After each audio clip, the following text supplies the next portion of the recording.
All right, what's going on? 104.7 KISS FM, Julianontheradio. Mike Posner in the building. What's up, Julian? How you doing? Thanks for having me on, man. No, thanks for being here. I appreciate that, man. Right now you can see on the video that you are doodling on your notebook. Congratulations, you got a new single out. Actually, it came out in December, right? Top of the World? Yeah. With Big Sean? Exactly. Talk about the relationship there. You've known him, or you just, you called him up, or what? No, he's been my friend since we were seniors in high school. Really? Yeah, we both from Detroit. Right. And I used to intern at a radio station actually there called Hot 102.7. Yeah. It's a Radio 1 station. Mm-hmm. And one of the people I worked with was named Pat Piff, who was Sean's best friend. And they used to have a thing on the radio called the Friday Night Cypher. Yeah. So every Friday, the rappers from the city would come in, maybe like 15, 20 guys. So guys would be rapping in the lobby to win a spot in. And so Sean, Pat, and I used to rap every Friday on the radio. And then, I made beats too. So Sean heard my beats, and he wanted to start working with me, and I started doing tracks for him. Eventually, became a part of his crew. He let me in his crew, finally famous. And then I went to college at Duke University. Right. And when I made my first mixtape there a couple years later, because really I was doing beats like my first 2 years at Duke, and I would do like beats every day. Yeah, I sent them all to Sean because he's the only guy I knew. I remember that, yeah. And so he would use like 2 every year. So I was like, man, let me do something with these tracks. So I don't know why I decided to sing my raps instead of rapping them. So I made this mixtape, and Sean really liked the music I was making, and he gave me 3 verses for my first mixtape, which was called A Matter of Time. And that was like a big reason anyone ever checked me out. So I definitely wouldn't be in this chair if it wasn't for Big Sean. Yeah, sure. That's crazy how you guys, because you read like a lot of people, it's not even like celebrities, but you'll be friends with someone and then fame hits someone, for someone before the other, or things happen and then the relationship kind of dissolves. But it's cool that you guys are kind of kept that relationship for through this time. Yeah, we really love each other, man. So that's like my brother. Like I couldn't do what I do now if it wasn't for him. So I was like, anything he needed, like I would do. What made you decide to go to college? Go to Duke when you could have stayed in Michigan. Could have stayed in Detroit and just kind of hustled the game right there, right? I mean, all your friends were there. Well, yeah, I went through a couple of like dark moments when like friends of mine that were rolling with Sean were like being signed by Kanye, and I was like failing math exams, right? And I was like, what am I doing in my life? Right. And yeah, I didn't really know what to do. And another reason I always say Sean changed my life was because I believe that in order to get something in life, you have to first believe in it yourself. For example, like if you wanted to become a doctor, right, you have to first believe that you could become a doctor. You could do it, before it could actually happen. Mm-hmm. So to me, I was sitting in my mom's basement with Sean, and I didn't really believe that I could get a record deal and have songs on the radio. You did not? Did not. Okay. Because it seemed so far away. I'm sitting in my mom's basement, right, in Michigan, right? And it seemed like something that happened to other people. Well, then my good friend got a record deal. Kanye signed him. Who's that? Sean. Oh, you're talking about okay. Yeah, so when I seen that happen, I thought, well, if he could do it, then maybe I can too. I started to believe. And since when I started to believe, it only took me about a year or two for it to actually start happening in real life. And this thing that used to be behind my eyes was suddenly in front of it. And so that's sort of my whole goal with this new album and my career. And anytime I do a song or a show, is to be other people's Big Sean. Yeah. The way he inspired me to show them, hey, look, I'm a normal kid from Michigan. Yeah, I get that. I'm not Bruno Mars. I'm not perfect. I'm not Adam Levine. You know what I mean? Like Bruno Mars is perfect. Bruno Mars is damn near perfect. Yeah, he's a great bro. performer. And I've worked with him, bro. He's a great performer. He might actually be perfect, bro. That guy is incredible. Yeah. And so just my goal is to show people that if I could be living my dreams, maybe yours aren't as far as they might seem. Yeah. No, I get that. For anyone who hasn't heard the song "Top of the World" with Big Sean or seen the video, I don't want to give it away too much, but you definitely, I don't know the word. It's very motovational. How about that? Thank you. You definitely reference how you have ideas in your in your notebook and how you turn them into ideas. Would you say like I don't know, people like you were talking about how you're just a normal kid and you had all these dreams. Maybe these dreams, maybe it's their fear of failure that keeps them from actually going to that next step. Because I see a lot of people that have those ideas. Yeah, and I struggle with that too. I think everyone does, you know. What do you say to that? Like, I mean, all you can say is, well, you just got to do it? Well, Michelangelo said, I always mess this quote. Who is that? Is that a rapper? Yeah. Okay. He's a Ninja Turtle. He's a Ninja Turtle? Michelangelo said, man's greatest flaw is not setting his goals too high and not reaching them. It's setting his goals too low and reaching them. Okay, that was deep. Make sense? Say that one more time. Oh, see, I always mess this up. Michelangelo said. I got it right the first time. He said, man's greatest flaw is not setting his bar too high and failing to reach it. It's setting his bar too low and reaching it.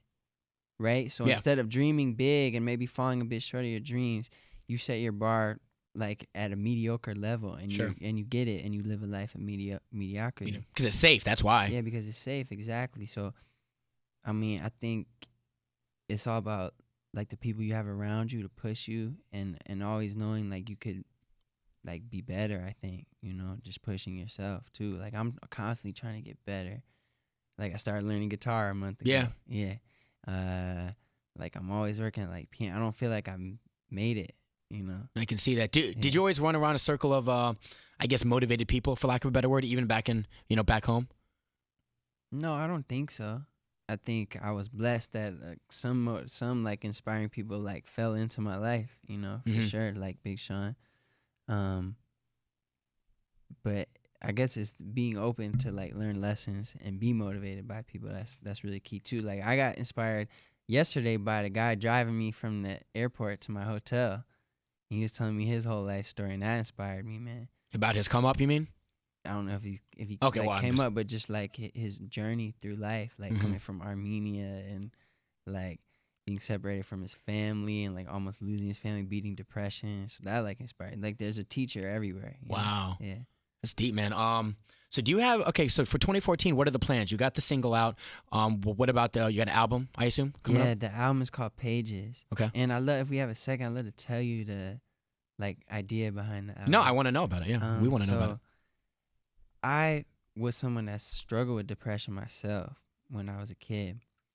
And I always thought, as naive as it sounds now, like that once I got a record deal, made some money, girls like me, and have some songs on the radio, that my problems would be solved, right?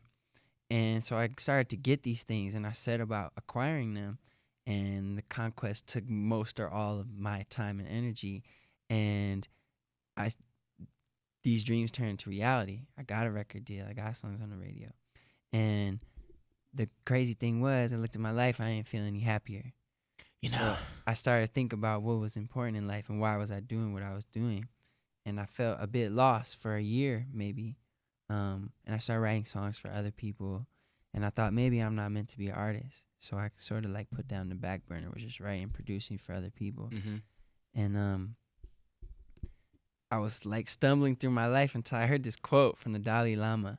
And he said, figure out where your talent fits in to make the world a better place. Figure out where your talent fits in to make the world a better place. So I started thinking about that. How could my talent fit in? And I couldn't figure it out. I'm asking my friends. Finally, I'm on an airplane. They serve like a nasty veggie sandwich on this plane, right? And so I bite into this sandwich, and I knew. It just all clicks. Like I feel it in my body. So I had this idea when I bit into the sandwich to make an album. And for every album I sell, to serve a meal to someone in need, 1 for 1.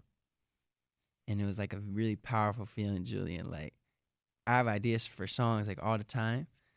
And this one felt more like, I don't know if I could say like a calling. Like I had to do it. So I wrote it down in my notebook. I cried.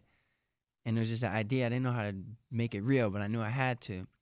So I ended up partnering with the Food Bank for New York City, and I told them my idea, and they were like, yeah, we'd love to do this with you.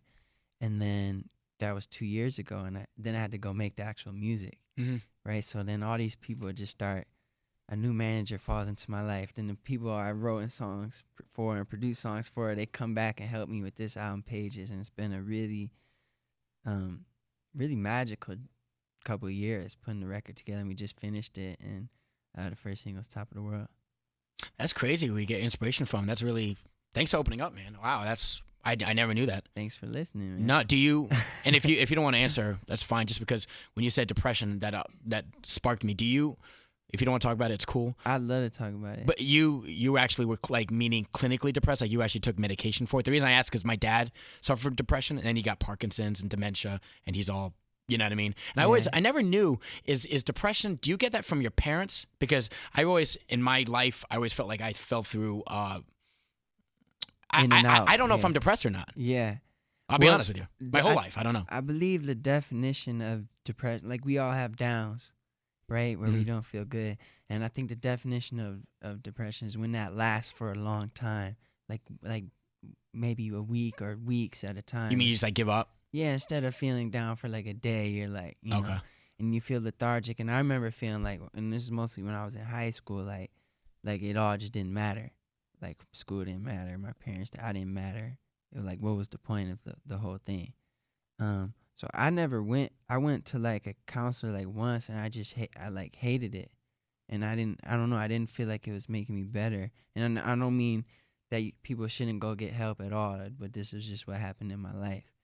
And one thing that's like helped me as I got older is I started meditating. So now I do this thing called transcendental meditation. I do it twice a day, just for 20 minutes. I meditate. What is that? Is that like yoga? It's not like yoga. Sorry, I don't know what that is. In like you don't stretch or anything like that. You're not in like a pose really. You just are sitting down with your eyes closed. Okay. And it's like a mental technique. So if anyone wanted to know about that, you can go to tm.org. I might have to try that out. Yeah. And what, like when you're doing it, what are you thinking about? They give you a mantra. So basically, you say the mantra. The sound. It's like words, but they don't mean anything. And so you say that with your mind without saying it with your mouth, with your eyes closed. And it's crazy how powerful it is, man. It's nuts. Yeah. What's that called again? It's called TM, Transcendental Meditation. You can just do that at your house or? You can do it anywhere. Yeah, you can do it anywhere. As long as someone's not like punching you in the ribs or something. Good to know, man. Wow, you need to be like a motivation. I did it at Coachella once. Before you? I do it in airports, airplanes, you know. Yeah? Yeah. What are some of the reactions you get? Who cares, right? Oh, yeah, people, like, I think if you're at a music festival and you have, like, your eyes closed, people probably think you're on drugs. Well, people think I'm on drugs all the time anyways because I'm happy. Yeah. Like, I smile a lot. And I think that's kind of a sad thing is that when someone's happy, it's assumed that you're assumed. That you're had to use some substance to be happy, right? Where I think like that should be normal. Like everyone should be smiling. Well, that's how right? society's trained, though. You know what I mean? Yeah, it's just and I do. I think that's right, but I think it's a sad thing too. Yeah. Like I was riding on an airplane with a guy. It's funny when I was like my career started. People always used to think that I was high on marijuana because like just the way I talk. I think I speak like slowly. Yeah, you're just real relaxed, real smooth. Yeah. And then like when I started to do this meditation and whatnot, I was on an airplane once and I drink a lot of water too. And this guy was like, I thought you were on ecstasy. I was like, oh, I've made a shift now from weed to ecstasy. It's funny, man. One person? Give me one person you'd love to break bread with, man. Is there one person? Have you met? I know you've met a rack of people. A live person or anyone in history? Both. Alive or dead? Alive and dead. Alive. When they're like dead or alive, like man, I think like an artist I would love to just like be around is Bob Marley for sure. Yeah. Like anyone in history, right? I think I would pick like Jesus. Yeah. You know? Yeah, me too. Like Jesus, Muhammad, Moses. It's hard to beat those guys, right? I wonder what that conversation would be about. Yeah. You'd be talking about like bars and stuff like that, or? I don't know. I probably let them do all the talking and do mostly listening. Cool. As far as someone alive, man. Oh, Oprah, man. I'm a huge Oprah fan. You haven't met Oprah? I've never met Oprah. Wow. I love Oprah, though. I'm a huge fan. Yeah, she definitely, I could tell she's been through a lot, man. I can't even imagine, like, someone like that. Like, what do you even, like, talk to them about? And then if they, listen. You listen, but if they don't do any talking, then that's awkward. Yeah. You know what I do, though? You know what? One thing, people love to talk about themselves. It's their favorite thing to talk about. True. And the thing is, you know all about yourself already. So, I love to let people talk about themselves and try to learn something from them. And one easy way I always, like a gateway I always use, I ask people what their goals are. like straight out the box. Yeah, or not straight out the box. I might say, "How are you?" first, right? What are your goals? Yeah, but like, what's your name? But honestly, if I was talking, I'd be like, "What are your goals right now? Like, what are you working on?" And it'll go farther than like the usual small talk. It's a gateway question. Sure. Yeah. I like that. So, Mike Posner, tell me, for 2014 and beyond, what are your goals? No, seriously. Exactly. My friend asked me that the other day. Is it financial? Is it? One of my goals, I usually make a goal list for like every day. And one thing I always write is be happy. That's important to me, and I lose like touch with that all the time, of course. But to be as happy as possible is one of my goals. To make really good music and a couple of really good videos and get those to the people, and have my album be really successful so we can serve a lot of meals. Sure. To the kids. That's awesome. I have a lot of other goals, but I don't know if I want to share all of them. No? So, like, I'm not going to ask you the 5-10-year plan then? No? We'll talk about that later? I don't really have a 5-10 year plan. It's just stuff I want to do. Okay. Yeah. And I like, life is crazy because 5 years ago I had never sung.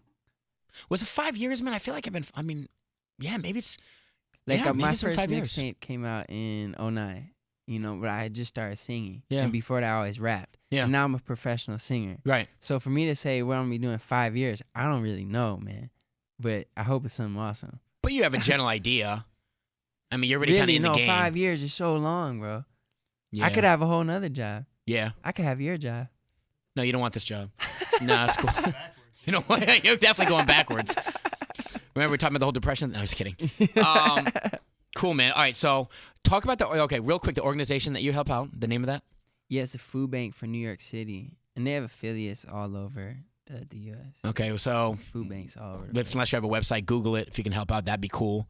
And then the album, the single, where can we get it? What to be on the lookout for 2014. The single is called "Top of the World" featuring Big Sean, and you can check out the video on YouTube. I love the video, by the way. Thank you so much. Just you and all your homies. That's really what it is back home. Yeah. We got to go all the places back home that like meant something to me, like my elementary school, high school, like all the stadiums where like my favorite teams play, etc.